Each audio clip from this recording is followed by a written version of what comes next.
Muy buenas tardes. Les vamos a presentar el artículo de malformaciones congénitas en aspectos generales y genéticos del año 2012 en la Universidad de Chile por las doctoras Mariana Rojas y Laura Gual. Mi compañera Ángela Florida, María Fernanda Campos, Paula Galeana y quien les habla, Camila. Tenemos las anomalías congénitas. Estas se dividen en 5 grandes grupos, como los son los evidentes defectos estructurales, los defectos microscópicos, errores del metabolismo, trastornos fisiológicos, anomalías celulares y moleculares. Estas anomalías se dividen en dos. Hay dos tipos, los mayores y los menores. Las mayores comprenden la adopción y la aceptabilidad social, y las menores no poseen ningún problema médico ni cosmético. En la causalidad tenemos dos factores importantes, que son los factores ambientales y los factores genéticos, en donde estos factores ambientales comprenden el 10% de las causalidades y los factores genéticos el 25%. Tenemos además un 65% el cual corresponde a los factores desconocidos o también orden multifactorial, donde estos también pueden estar presentes factores genéticos y ambientales, pero que no se sabe específicamente de dónde son. Muchos de estos defectos del desarrollo no se expresan directamente desde el nacimiento, sino que se pueden expresar a lo largo de la vida o simplemente no llegar a presentarse. Bueno, como dijo anteriormente mi compañera, en las causas ambientales evidenciamos la susceptibilidad en el embrión en frente a distintos teratógenos dependiendo de los siguientes aspectos. Para tener claro esto, acuérdense que un teratógeno es una sustancia que puede llegar a causar una mutación en el ADN. Entonces, teniendo esto en cuenta, tenemos estos tres aspectos, el cual el primero es el genotipo de conceptos. Esto lo que quiere decir es que dependiendo de la raza o de la especie, este reacciona de diferente manera al mismo teratógeno trabajando en la misma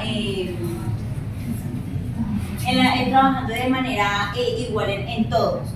En la segunda es la etapa de desarrollo alcanzada. Esto quiere decir que el embrión es más susceptible al teratógeno dependiendo de la etapa de desarrollo en la que se encuentra.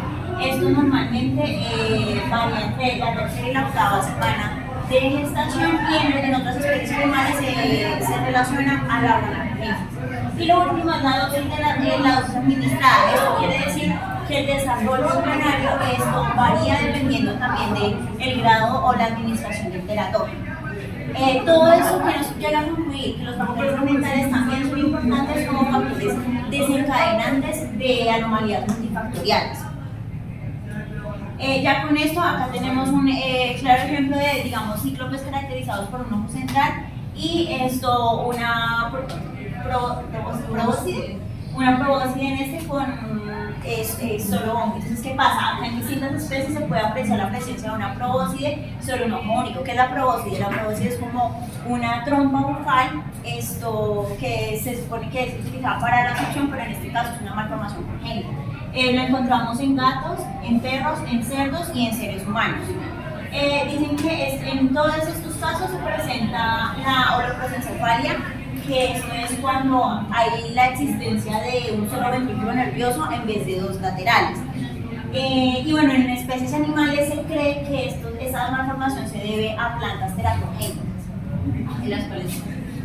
Listo. Esto se cree que es una inducción de malformación por plantas, ha sido demostrada en ovinos, caprinos, vacunos, pollos, ratones y también en potros. Acá encontramos diferentes especies en las cuales la característica principal por las que se consideran teratogénicas es porque tienen una alta concentración de alcaloides.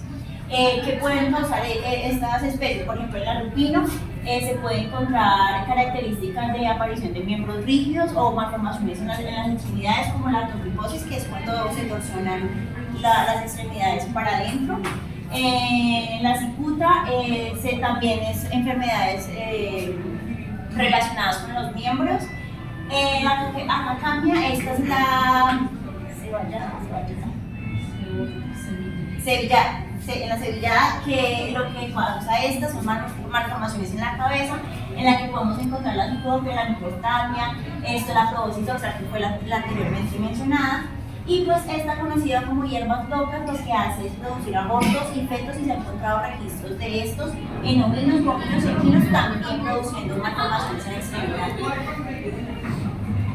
Bueno, también hay que tener en cuenta que en los efectos ambientales hay también agentes infecciosos, los cuales encontramos los virus, las bacterias, los parásitos, los agentes físicos y químicos. En los virus, ¿qué pasa? Los virus pueden proliferar dentro de las células embrionarias, es decir, ellos rompen la barrera placentaria y pueden incorporar su información genética en el genoma del embrión. Un ejemplo de estos es en la rubiola, en la que se puede presentar, digamos, malformaciones congénitas, puede causar sordera, ceguera y hasta malformaciones cardiovasculares. Las bacterias ellas no traspasan la barrera placentaria. Lo que hacen es que primero afectan la placenta y hacen que lleguen a los tejidos fetales. Esto hace que, esto se realiza durante la etapa de la organogénesis.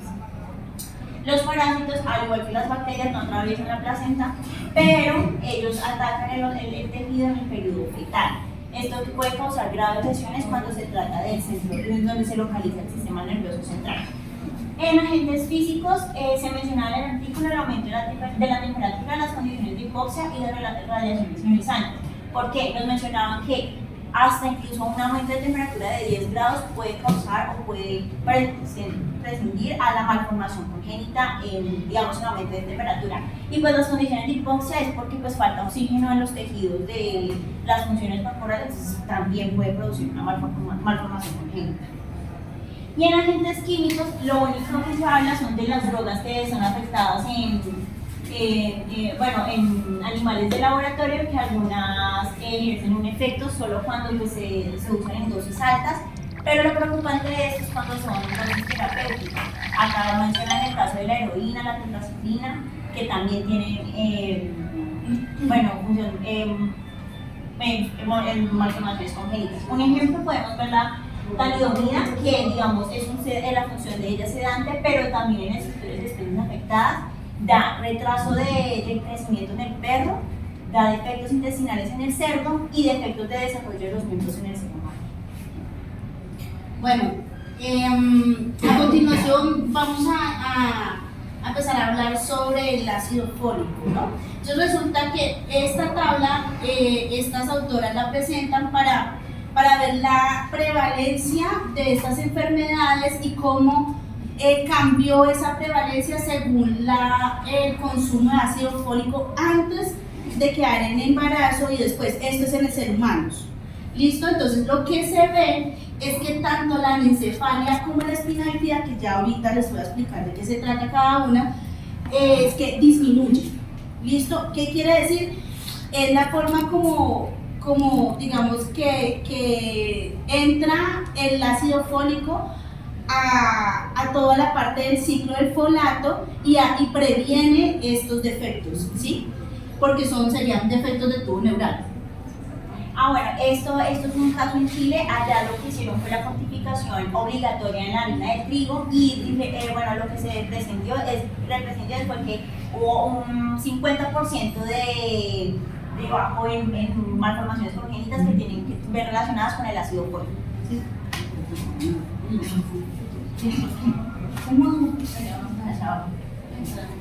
Listo, entonces ahora vamos a hablar de los aspectos genéticos.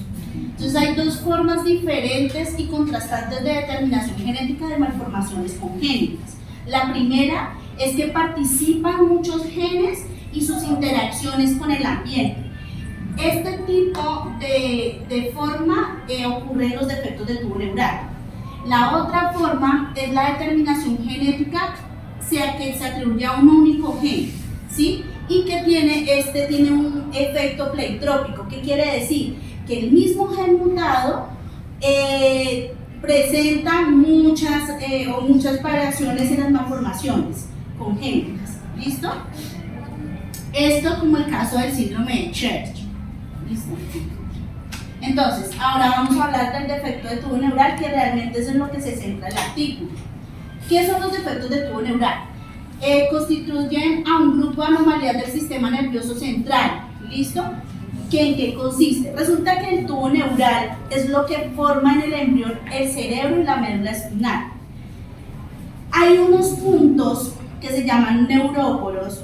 En esos puntos es donde empieza la migración celular, donde la célula empieza a migrar, a cambiar a su forma, de forma apical, o sea, como en punta, y hace como un cierre, ¿sí? Entonces, o sea, para que se dé eso, tiene que pasar muchas cascadas de señalización.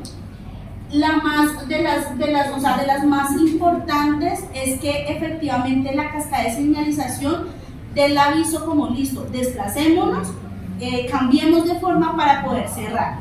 ¿Qué es esto que pasa acá? Entonces se desplaza, cierra, está el surco neural y ya aquí tenemos el tubo neural. Cuando se cierra bien en todo el tubo, esto es lo que forma tanto el cerebro como la médula espinal. Ahora, si hay fallas en ese cierre del tubo neural, se van a presentar diferentes malformaciones. Entre las más importantes a nivel cerebral sería la anencefalia, que quiere decir que nacen sin cerebro. ¿Listo? Esto se presenta en general en todos los mamíferos. ¿Listo? En cuanto a nivel de médula espinal, hay tres importantes, que es el melomeningocele, el meningocele y la espina bífida. Estoy hablando desde la más grave hasta la menos grave. El melomeningocele es expansión de las meninges, ¿sí? De la médula espinal como tal, entonces se hace como una bolsa en cualquier punto de la médula espinal. El meningocele, perdón, es la expansión también, pero sin la médula espinal, es solamente el líquido. Y la espina bífida, tenemos la espina bífida oculta y la espina bífida expuesta. Es que la médula espinal termina como la lengua de las serpientes, ¿sí? Como en dos. Partida, exacto. Bueno, es importante decir que este error más o menos se da entre los 23 y los 25 días de desarrollo embrionario. Esto es un ejemplo en perros de la anencefalia y de la espina bífida expuesta. ¿Listo? Lógicamente que digamos los de la anencefalia pues nacen y mueren súper rápido. Gracias. Bueno, ahora entonces vamos a hablar del componente genético. Resulta que son malformaciones congénitas que se dan durante el desarrollo embrionario, o sea que cuando hablamos de congénito es que se afecta el ADN, ¿sí? Pero durante el desarrollo, ¿sí? No necesariamente viene de los padres, ¿sí? Pero se ha visto también que cuando se tiene la malformación, sí se puede heredar. ¿Listo? Hay un gen en particular que se ha estudiado por la relación que tiene con el ácido fólico. Este gen es el gen MTHFR, que es el metilén tetrahidrofolato reductasa. ¿Listo? Entonces, ¿cómo entra este acá? Resulta que este es el ciclo del folato, ¿sí? Que es el ciclo del ácido fólico. Cuando el gen está dañado, no puede tomar el folato, el ácido fólico es la vitamina B9, ¿sí? Esa vitamina B9 se une con la vitamina B6 y lo que hace es cambiar ese 5,10 metiltetrafolato a 5 metiltetrafolato, ¿sí? Tetrahidrofolato, ¿listo? ¿Qué pasa? Cuando este gen está dañado, no puede pasar de aquí a acá, ¿sí? Esto es lo que realmente es lo funcional, ¿sí? ¿Qué es lo que hace esta parte? Ella lo que ayuda es a formar las pirimidinas, ¿sí? Especialmente la timina y el uracilo, ¿sí? Entonces, cuando esta enzima está dañada, solo forma uracilos, no puede formar timinas.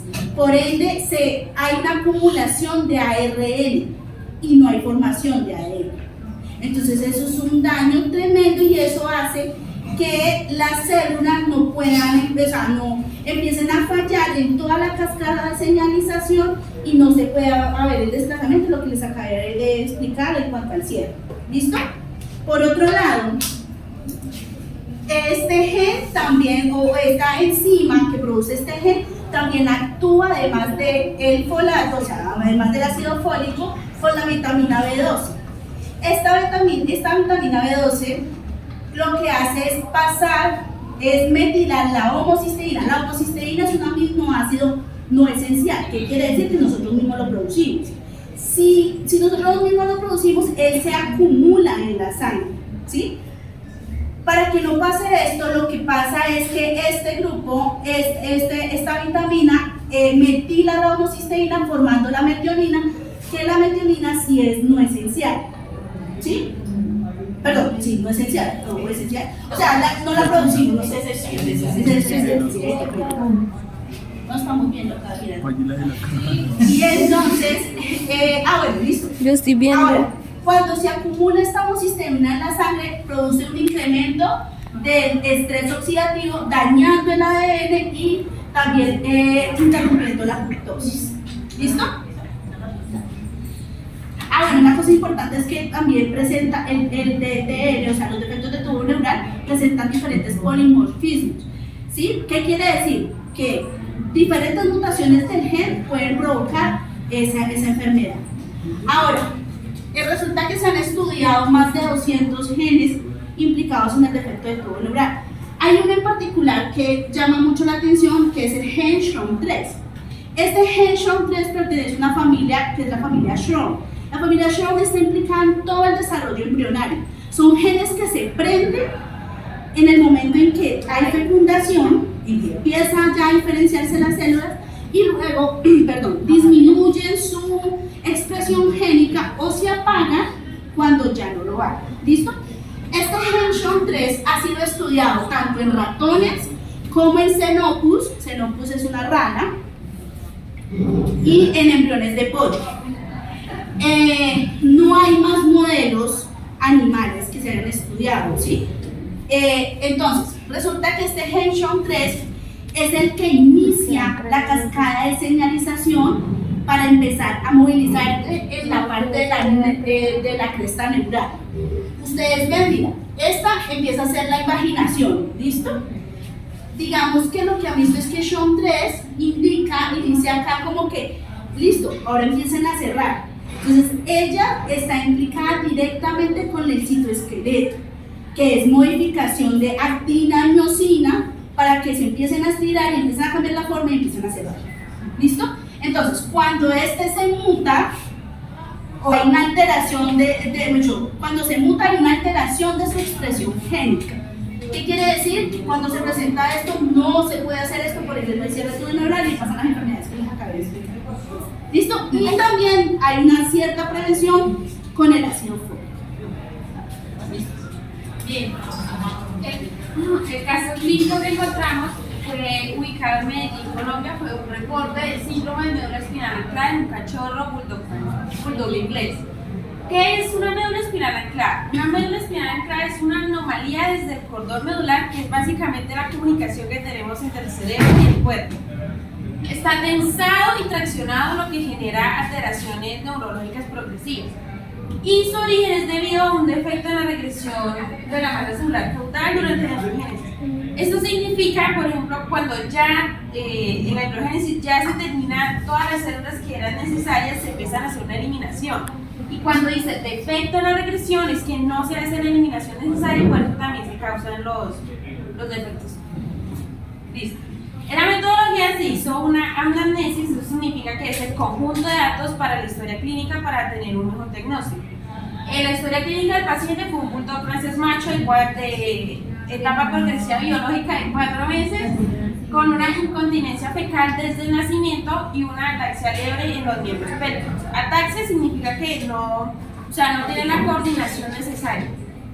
Y para cada resaltar que fue tratado anteriormente en 3 centros veterinarios donde se le hizo tratamiento de enzimas digestivas, antiinflamatorios, antibióticos, y en ninguno hubo una evolución clínica satisfactoria, pues hasta que llegó al centro en Milán. Entonces, se hicieron unos exámenes físicos donde se comprobó que tenía una atrofia muscular y una disminución en la propiocepción, o sea que no era consciente de sus propios miembros, en los miembros pélvicos, y una palpación abdominal donde se le palpaba el abdomen y cuando tenía la vejiga llena, o sea, accidente, ¿cómo decirlo? Bueno, hacía micción involuntariamente. Cuando también se le hizo la palpación, se encontró que tenía un seno piloneal, lo que significa que hay una invaginación en el tejido, o sea, el tejido está hacia abajo, una capa de tejido. Ahí lo podemos ver. Y se detectó porque las ondas del pelo tenían formas anormales. También el esfinge anal son los músculos del ano, que son los que se retraen, estaban dilatados y sin atónico, o sea, que estaban débiles. O sea, él se desplazaba, ladraba y de una vez defecaba sin poderlo controlar. Como ayuda diagnóstica, principalmente se usaron dos exámenes básicos como el hemoliograma y el coprológico, donde los resultados no fueron relevantes. Se realizaron dos radiografías, una ventrodorsal y una lateral, en donde en ambas se pudo evidenciar que tenía 8 vértebras lumbares, lo que significa una lumbarización sacra. Posterior a esto se realizó una resonancia magnética en donde, debido a los altos costos, no es muy común realizar en animales. En esto se descubrió que tenía un meningocele, dirrafismo lumbosacro y bueno, sí. La otra. Como tal, no se realizaron pruebas diagnósticas moleculares, principalmente debido al alto costo y también porque con las radiografías y con la resonancia magnética se pudo identificar. Ya el tratamiento como tal fueron 4 principales, en donde la primera fue una terapia con loperamida, en donde aquí se administró cada 12 horas durante una semana, debido a que esta actúa como un antidiarreico, permitiendo así que haya un tránsito intestinal más lento y a su vez que se pudiera formar un bolo fecal. La otra es la parte quirúrgica, en donde como tal no se quiso intervenir la médula espinal anclada debido a que esta podía presentar complicaciones, sino lo que se hizo fue una corrección del tono del esfínter anal. Entonces lo que se hizo fue colocar unos injertos de elastómeros de silicona, en donde uno fue puesto a favor de la manecilla de reloj y otro fue en contra. Un mes después de esto se hicieron 2 incisiones a 3 o 4 centímetros de cada lado del ano para crear un túnel y que por ahí pase una banda de silicona para poder juntar estos 2 injertos. Y ya por último, por una terapia analgésica y antibiótica con ketoprofeno y cefalexina, y donde el propietario reportó mejoría con el paso del tiempo. Listo. Ya para finalizar, las recomendaciones que se toman en el caso es una actividad, o sea, una esterilización quirúrgica de una vez, si es hembra o macho, cualquier que presente este tipo de anomalías para tener un control reproductivo, específicamente en los bulldog francés, inglés y en los Boston Terrier. ¿Por qué? Porque ellos son como que tienen una demanda en el comercio muy alta, entonces a los reproductores no les interesa si ellos tienen anomalías o no, y una vez reproducir, vender. Entonces, pues para eso es la esterilización, para tener un control. Y ya para finalizar, tener unos exámenes clínicos y neurológicos minuciosos y precisos, porque como vemos, el paciente tuvo que pasar por 3 centros veterinarios y ninguno hubo respuesta hasta que llegaron al DECA. Gracias, muchas gracias.